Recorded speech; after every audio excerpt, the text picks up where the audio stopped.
Do you know your medicine? Weed Maps and SC Laboratories bring you an educational series on the science of clean and safe cannabis. Today's cannabinoid profile is on Cannabichromene.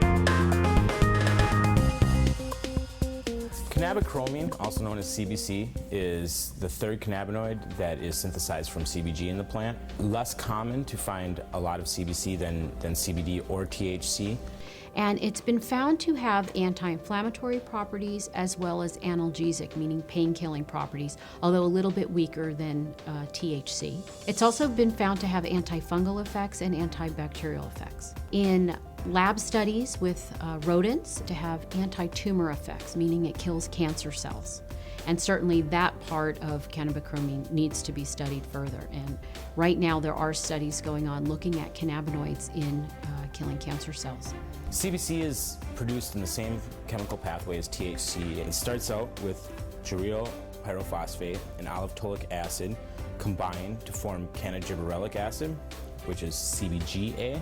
CBGA is the precursor to CBDA, THCA, and CBCA. What happens is cannagibberellic acid through an enzyme catalyzed reaction, and what enzymes do is allow these reactions to take place at normal room temperature or body temperature, whatever it may be. And what happens here is the cannagibberellic acid is going to fold over upon itself, and this carbon atom is going to attach over here and form CBCA. And what makes it an acid is this carboxylic acid group that's attached to it. Now, this carboxylic acid group is not very stable. Over time or very quickly with heat, it'll kick itself off and disappear and leave as carbon dioxide, and you'll have your CBC. Another interesting thing about cannabichromene is it appears to inhibit the uptake of anandamide, which prolongs its life in the body, prolonging its effects. And we know anandamide has very good effects because it binds at the same receptors that the cannabinoids bind to.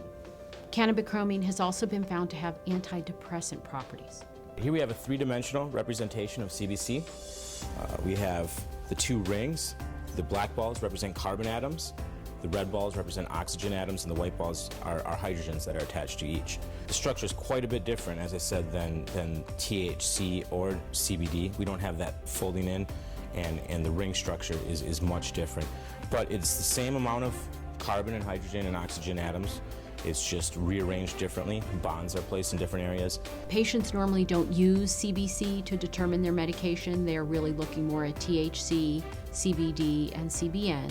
But we do know that this cannabinoid has many benefits and certainly warrants much more study.